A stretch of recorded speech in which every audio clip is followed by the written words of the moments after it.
जहाँ तक हम लोगों ने पढ़ा था आज उसके आगे से हम लोग पढ़ना स्टार्ट करेंगे। ठीक है, तो क्या पढ़े थे हम लोग? हिस्ट्री।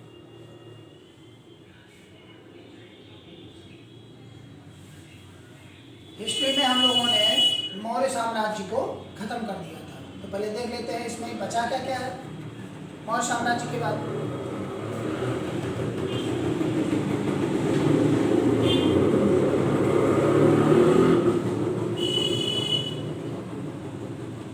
हसीन मसूद इतना हम लोगों को पढ़ना था। तो हम लोगों ने मगध साम्राज्य तक पढ़ लिया है, यानी कि मौर्य साम्राज्य को हम लोगों ने क्या कर दिया है? खत्म कर दिया है। अब इसमें हमको पढ़ना है शुंग वंश, कण्व वंश और सातवाहन वंश। ठीक है, तो एक एक वंश को हम लोग पढ़ते हुए चलते हैं। इन्हें कहा जाता है मौर्योत्तर कालीन वंश। मौर्योत्तर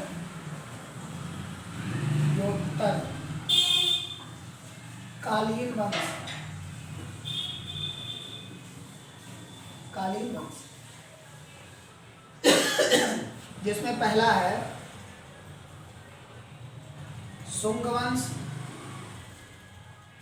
दूसरा है कण्व वंश और तीसरा है सातवाहन वंश। सातवाहन वंश। ठीक है, तो पहला है इसमें शुंग वंश।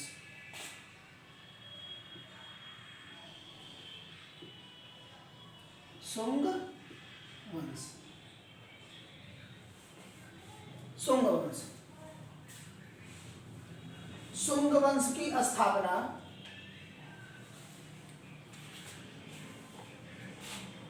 अशोक के, यानी अगर कहें मौर्य साम्राज्य के अंतिम शासक बृहद्रथ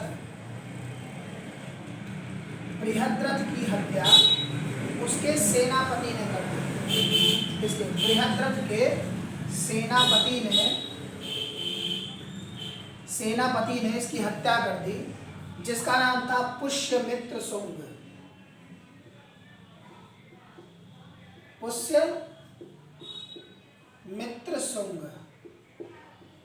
पुष्यमित्र शुंग।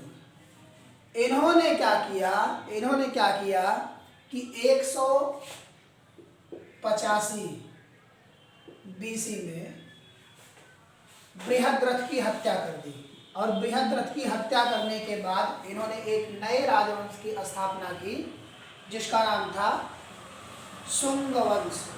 क्या नाम था? शुंग वंश। शुंग वंश की इन्होंने स्थापना कर दी। ठीक है, यह एक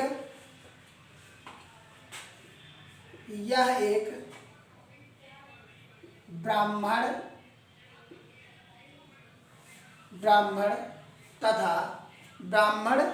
तथा उज्जैन निवासी था।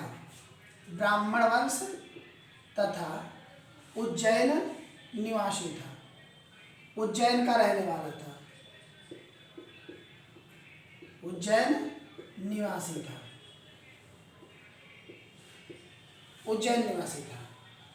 इसने बृहद्रथ की हत्या करके अपने वंश का नाम अपने ही नाम पर रखा, जिसे शुंग वंश कहा गया। जिसे क्या कहा गया? शुंग वंश। शुंग वंश जब गद्दी पर बैठा उसके बाद इसने 2 अश्वमेध यज्ञ करवाया। अश्वमेध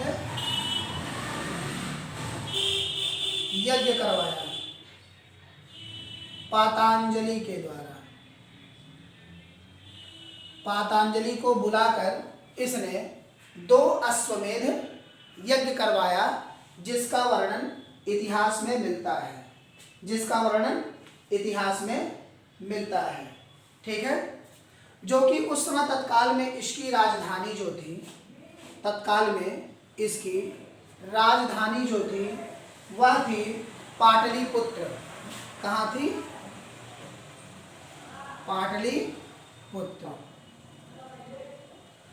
पाटलिपुत्र को इसने अपनी राजधानी बनाया और अपने एक नई राजवंश की स्थापना किया, जिसका नाम इसने रखा शुंग वंश। ठीक है, शुंग वंश। उसके बाद जब कुछ दिन इसने पाटलिपुत्र को अपना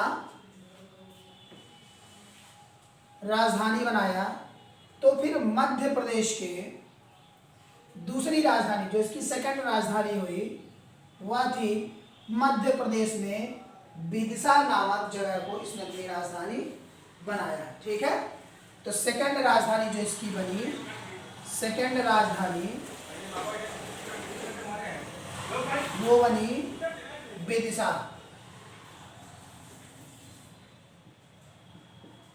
विदिशा यह एमपी में है, मध्य प्रदेश, मध्य प्रदेश विदिशा में। ठीक है, यहां तक आप सबके समझ आ गया होगा। यह बौद्ध धर्म का बहुत बड़ा, अगर कहा जाए तो, विरोधी था। इसने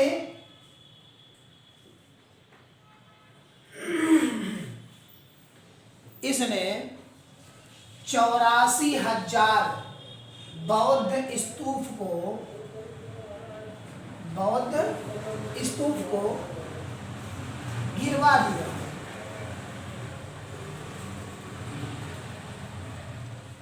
बौद्ध स्तूप को गिरवा दिया, और बौद्ध के बगल में जो उनकी बाउंड्री या उनका जंगला लगा होता है, उसको तांबे से इसने पूरी तरीके से भरवा दिया, तांबा से भरवा दिया, यानी कि बंद करवा दिया, तांबा से बंद करवा दिया पूरे तरीके से।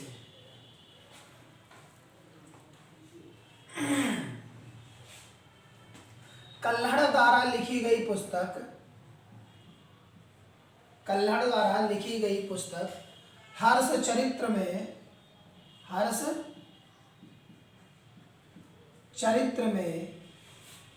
पुष्यमित्र शुंग को अनार्य कहा गया है। अनार्य का मतलब होता है जो आर्य ना हो, इन्हें अनार्य कहा गया है। अनार्य, जो कि यह आर्य ना हो।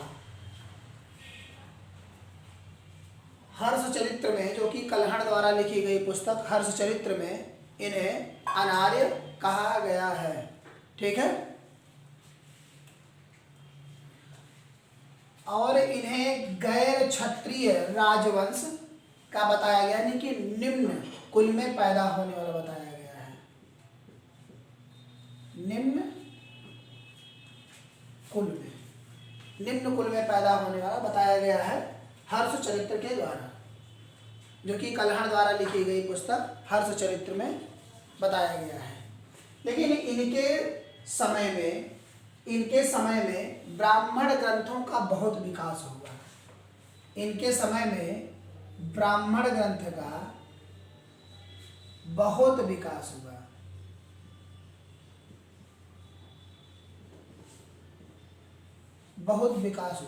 ब्राह्मण ग्रंथ का बहुत विकास हुआ। इसमें पहली लिखी गई पुस्तक, जो कि बौद्ध ग्रंथ की थी, जातक नामक पुस्तक लिखी गई। क्या लिखी गई? जातक नामक पुस्तक लिखी गई।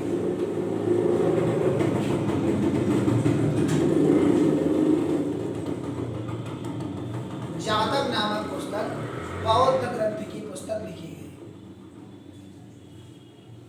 बौद्ध ग्रंथ की पुस्तक लिखी गई।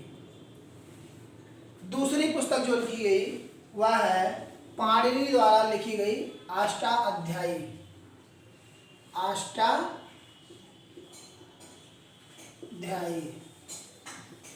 जो कि पाणिनि द्वारा लिखा गया। पाणिनि द्वारा लिखा गया अष्टाध्यायी।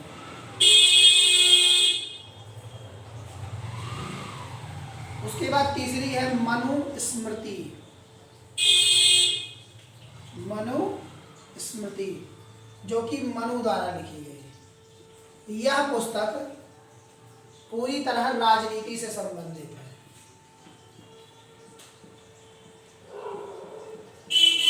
राजनीति से संबंधित है। मनुस्मृति जो है वह राजनीति से संबंधित है। अगली पुस्तक है महाभाष्य।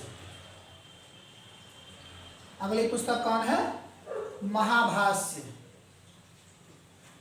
महाभाष्य पुस्तक पातंजलि द्वारा लिखा गया है, जिन्होंने इनके दोनों अश्वमेध यज्ञ को करवाया। महाभाष्य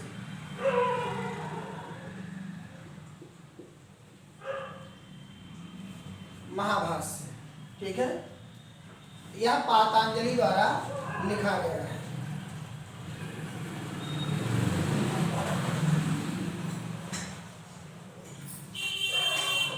यह पातंजलि द्वारा लिखा गया है। महाभाष्य जो है यह पातंजलि द्वारा लिखा गया है। इनके समय में विदेशी आक्रमण भी हुए, जिनको इन्होंने टाल दिया और अपने ही सहयोगी अग्निमित्र के द्वारा, अपने ही पुत्र अग्निमित्र की सहायता से इन्होंने सारे के सारे जो विदेशी आक्रमण हुए उनको जीत लिया। हुए विदेशी आक्रमण को इन्होंने जीत लिया, ठीक है। मनुस्मृति में, अगर हम मनुस्मृति की बात करें तो मनुस्मृति में क्या है कि मनुस्मृति के वर्तमान स्वरूप की रचना इसी काल में, यानी कि पुष्यमित्र शुंग के काल में काफ़ी अच्छे से की जाती है। काफ़ी अच्छे से क्या की जाती है? की जाती है, ठीक है। इनके ही समय में, पुष्यमित्र शुंग के समय में कच्ची ईंटों का प्रयोग जो है काफ़ी मात्रा में हुआ। कच्चे ईंटों का प्रयोग प्रारंभ हुआ पुष्यमित्र के काल में, यानी कि शुंग वंश में।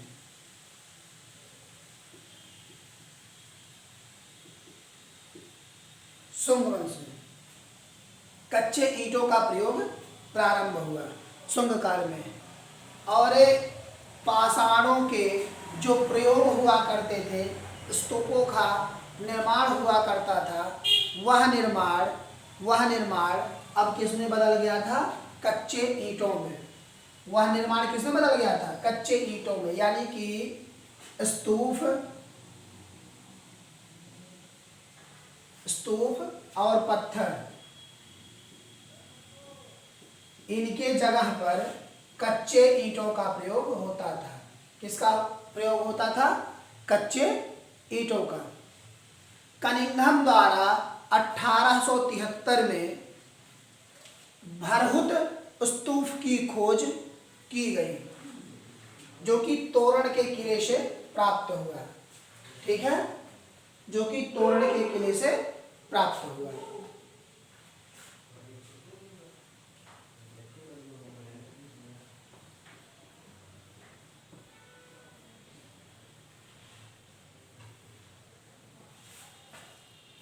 तोरण के किले से प्राप्त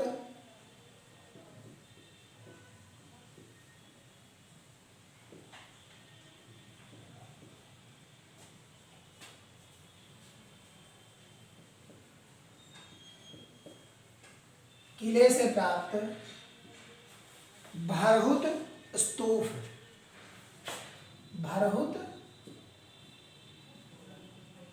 स्तूप, जो कि 1873 ईस्वी में कनिंघम ने इसकी खोज की। कनिंघम ने खोजा।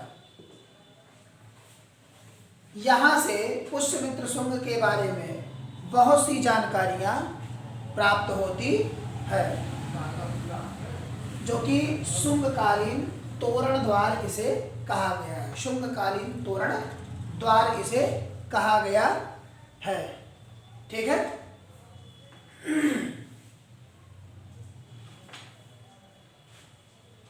उसके बाद जब यहाँ पर डेरियस प्रथम और मिनांडर का आक्रमण हुआ शुंग वंश पर, तो उस समय अग्निमित्र की सहायता से, मित्र की सहायता से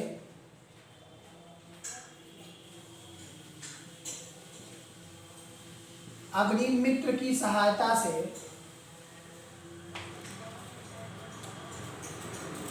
पुष्यमित्र शुंग इस युद्ध को जीत गया। पुष्यमित्र शुंग क्या किया? इस युद्ध को जीत गया। ठीक है। और पुष्यमित्र शुंग जब जीता अग्निमित्र की सहायता से, तो इसके उपलक्ष्य में तुलसीदास इसके उपलक्ष्य में कालिदास जी ने एक पुस्तक लिखी जो अग्निमित्र तथा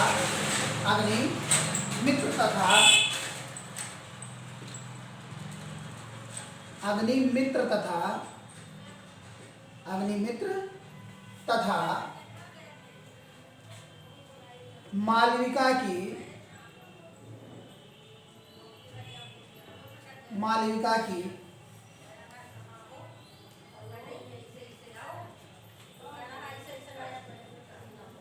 प्रेम संबंध की पुस्तक है।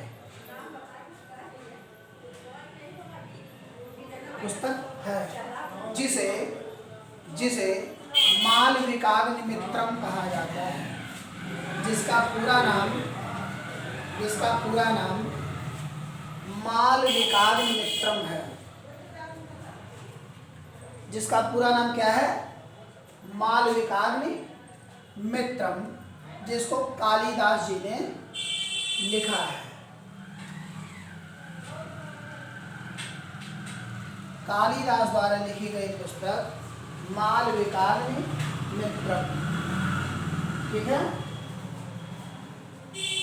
कालिदास द्वारा लिखी गई पुस्तक मालविकाग्निमित्रम।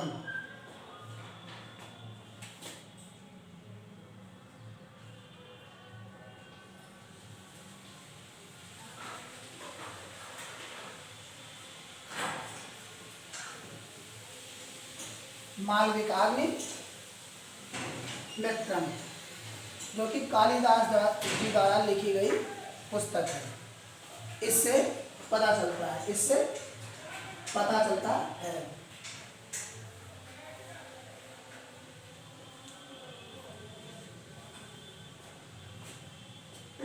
मिनांडर ने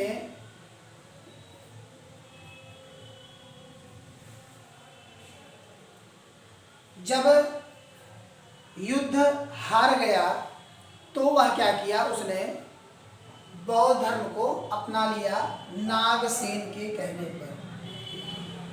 नागसेन से इसने क्या किया?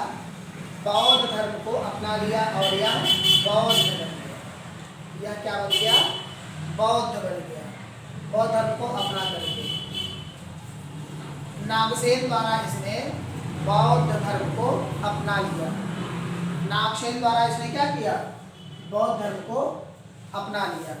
ठीक है। नागसेन द्वारा इसने बौद्ध धर्म को अपना लिया। इसको मिनांडर प्लस नागसेन की वार्ता, मिनांडर तथा नागसेन की वार्ता,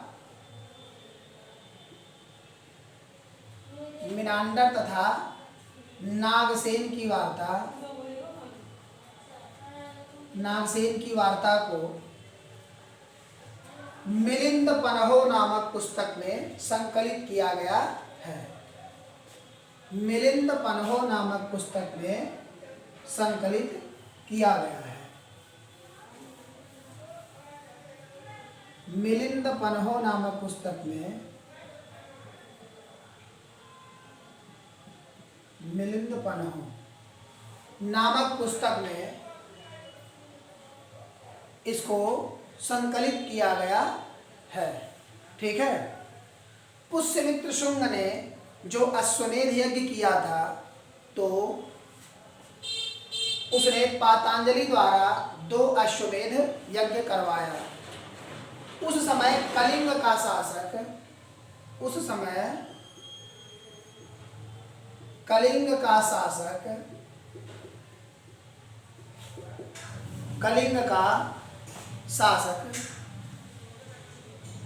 खारवेल से हारा था। कलिंग के शासक खारवेल से या क्या गया था, हार गया था। शासक से हारा। कलिंग के शासक खारवेल से क्या किया गया था, हार गया। ठीक है। हेलियोडोटस ने क्या किया कि वह बौद्ध धर्म अपनाने के लिए भारत आया। उसकी बौद्ध धर्म में बहुत रुचि थी और उसने कहा कि मैं बौद्ध धर्म को मैं अपनाऊंगा। लेकिन क्या हुआ कि जब वह आया तो भागवत धर्म को इतना बढ़िया से उसने पढ़ा, इतना बढ़िया से उसने पढ़ा कि वह भागवत धर्म के प्रति इतना आसक्त या लगाव उसको हो गया कि उसने बौद्ध धर्म को छोड़ करके भागवत धर्म को ही अपना लिया। क्या किया, हेलियोडोटस ने क्या किया, भागवत धर्म को अपना लिया।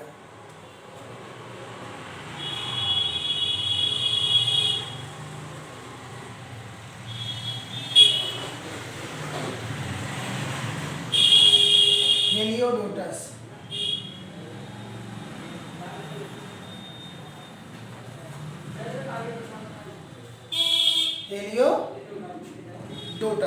ठीक है। गरुड़ ध्वज अभिलेख से भागवत धर्म की जानकारी प्राप्त होती है। शुंग वंश के समय में गरुड़ ध्वज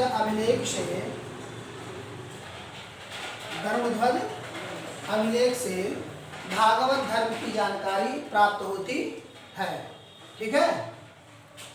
भागवत धर्म की जानकारी,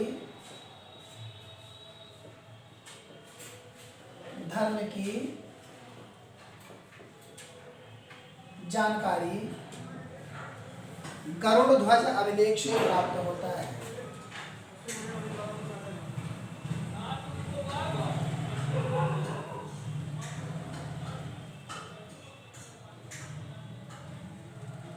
गरुड़ ध्वज अभिलेख से प्राप्त होता है।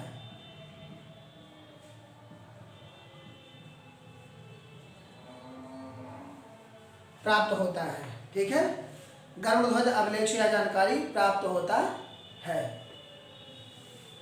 उसके बाद इसका अंतिम शासक जो हुआ देवहूति, उसका नाम क्या था, देवहूति, जो कि बहुत ही निकम्मा शासक था, किसी भी काम लायक नहीं था देवहूति। इसको वसुदेव ने मार डाला। देवहूति की हत्या वसुदेव ने कर दी।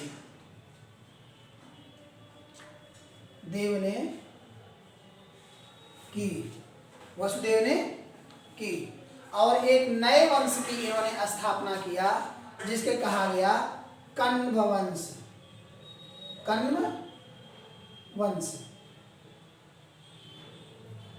इसे कण्व वंश कहा गया। ठीक है, इसे क्या कहा गया, कण्व वंश। तो अब हम लोग कण्व वंश के बारे में पढ़ेंगे। ठीक है।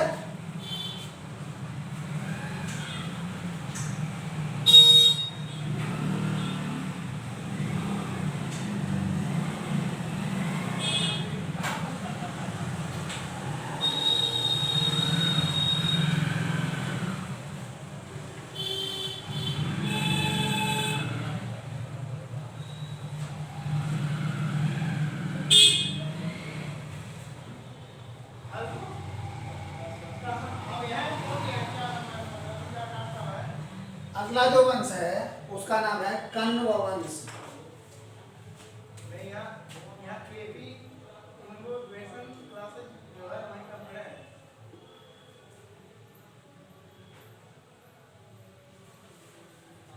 कण्व वंश, ठीक है। कण्व वंश का संस्थापक वसुदेव को कहा गया है। कण्व वंश का संस्थापक किसे कहा गया है, वसुदेव को। इसने 75 ईस्वी में 75 ईस्वी में 75 ईस्वी में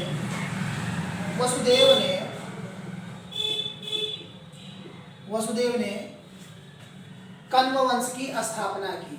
कण्व वंश की स्थापना की। इसने इतिहास में कुछ किया नहीं, इसके लिए इतिहास में जगह नहीं है। ठीक है, बस इतनी ही जानकारी है कि यह एक ब्राह्मण वंश था। यह एक ब्राह्मण वंश था। इसमें 4 शासक हुए। 4 शासक हुए। इसमें पहला शासक जो हुआ वह हुआ वसुदेव,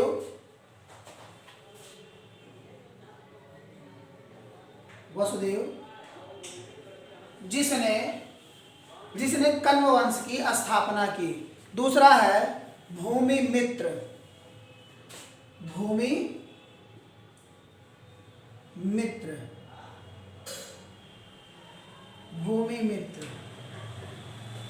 तीसरा है नारायण।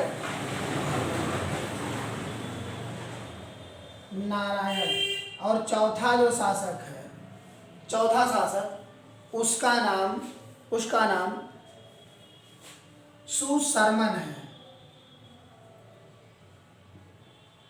सुशर्मन।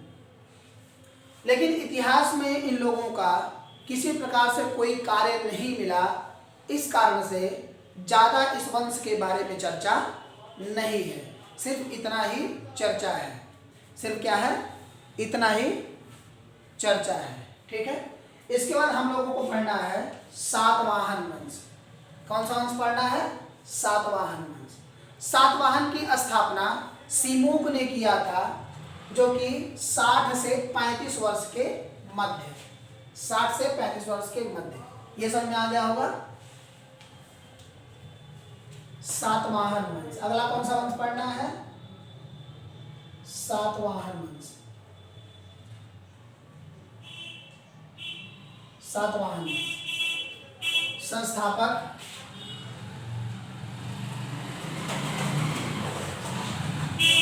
सिमुक।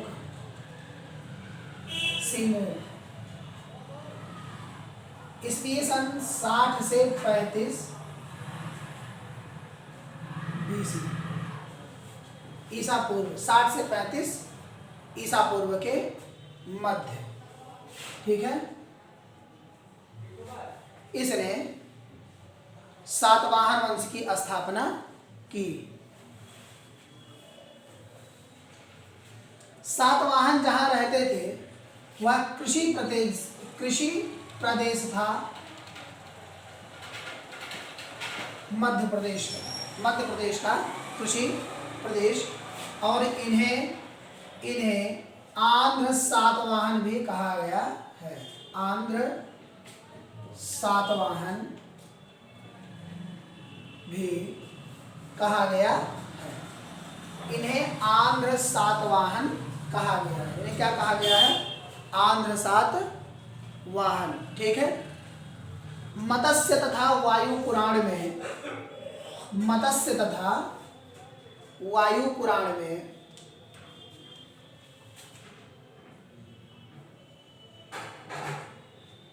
मत्स्य तथा वायु पुराण में इनका उल्लेख मिलता है। मत्स्य तथा वायु पुराण में जानकारी प्राप्त होती है। मत्स्य तथा वायु पुराण से इनकी जानकारी प्राप्त होती है। ठीक है, यह एक मात्र सत्तात्मक समाज था। यह एक क्या था? मात्र सत्तात्मक समाज था। ब्राह्मणों को सबसे पहले ही इन्हें भूदान देना प्रारंभ किया। ब्राह्मण को सबसे पहले भूदान देना इन्होंने ही प्रारंभ किया था। ब्राह्मणों को भूदान देना इसने ही सबसे पहले प्रारंभ किया। ठीक है,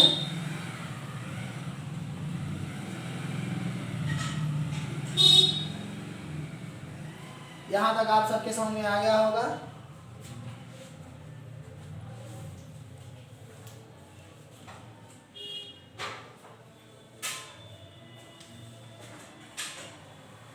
इसका दूसरा जो शासक हुआ वह हुआ सातकर्णी।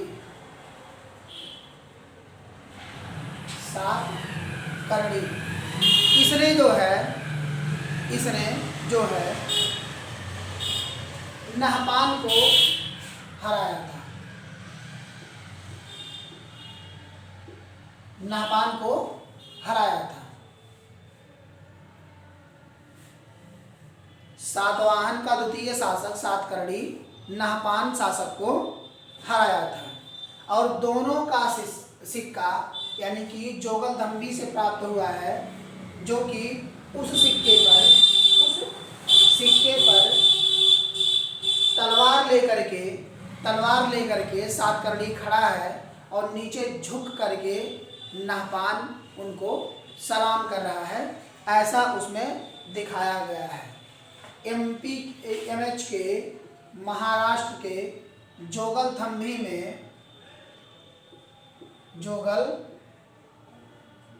में सिक्का प्राप्त हुआ है। सिक्का प्राप्त हुआ है और इसने चलवाया भी था। सिक्का चलवाया जो कि जोगलथम्बी से प्राप्त हुआ है। ठीक है, सातकर्णी एक इस वंश का योग्य शासक था। अगर कहा जाए कि इसकी योग्यता बहुत ही सराहनीय, इतिहास काल में इतिहास में इसको बहुत अच्छे तरीके से जाना जाता है। इतिहास में इसको बहुत अच्छे तरीके से जाना जाता है। ठीक है, उसके बाद दूसरा शासक हुआ यज्ञश्री सातकर्णी। ठीक है, अगला जो शासक हुआ उसमें वह हुआ यज्ञश्री सातकर्णी। यज्ञश्री सातकर्णी।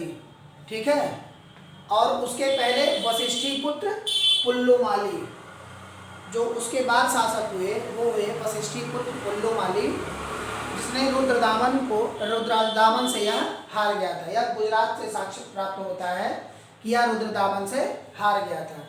वशिष्ठी पुत्र पुल्लुमाली। वशिष्ठी पुत्र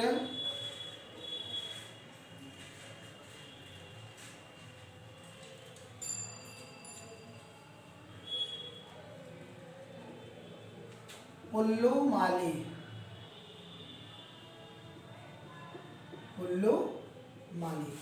यह रुद्रदामन से हार गया था, जो कि रुद्रदामन गुजरात का शासक था। ठीक है, गुजरात के शासक थे रुद्रदामन से यह हारा था। रुद्रदामन से यह क्या हो गया था? हार गया था। रुद्रदामन से यह हार गया था। ठीक, उसके बाद इसका अंतिम शासक हुआ यज्ञश्री सातकर्णी। ठीक है, इसका अंतिम शासक जो हुआ वह कौन हुआ? यज्ञश्री सातकर्णी। यज्ञश्री सातकर्णी जो गोदावरी और कृष्णा के बीच कृषि भूमि थी, गोदावरी और कृष्णा के बीच कृषि भूमि थी, इसमें यह भी जा करके अपने को हिस्सा लिया और कहा कि हमें भी यह भूमि चाहिए। कृष्णा और गोदावरी के बीच की भूमि, कृष्णा तथा गोदावरी के बीच की भूमि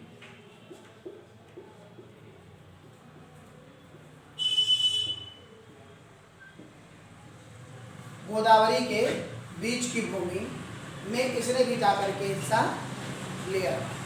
ठीक है, शीशे का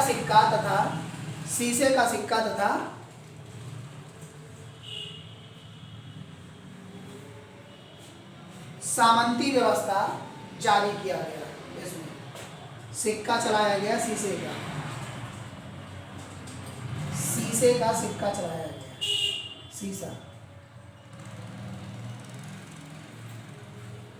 शीशा का सिक्का, तथा सामंती व्यवस्था इन लोगों ने चलाया।